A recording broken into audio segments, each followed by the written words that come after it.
ने किसानों को एक बड़ा तोहफा दिया है। केंद्र कैबिनेट की दूसरी बैठक में 5 बड़े फैसले लिए गए। सभी फैसले किसानों से ही जुड़े हुए हैं। धान और कपास समेत 14 फसलों पर एमएसपी को मंजूरी देते हुए किसानों की एमएसपी वाली डिमांड को पूरा किया गया है। लगातार तीसरी बार सत्ता में लौटने के बाद मोदी की प्राथमिकता किसान ही है। कैबिनेट की पहली बैठक में ही किसान सम्मान निधि की किश्त पर मोहर लगाई गई थी और दूसरी कैबिनेट की बैठक में भी किसान ही प्रधानमंत्री के एजेंडे में नजर आ रहे हैं। डिक्लेयर हुई है वो है धान। सबसे पहले धान का नया एमएसपी पैडी का नया एमएसपी खरीफ के लिए 2300 रुपीज डिक्लेयर किया गया है, which is 117 rupees increment over the previous MSP.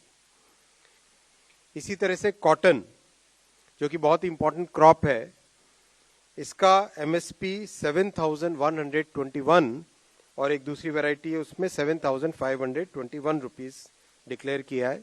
Jowar 3371 rupees, ragi 4290 rupees, bajra 2625 rupees और मक्का मेज 2225 रुपीज।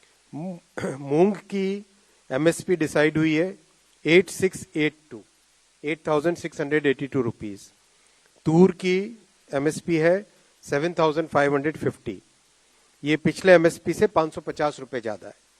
उड़द की हुई है 7400 रुपीज, जो कि पिछले एमएसपी से 450 रुपए ज्यादा है।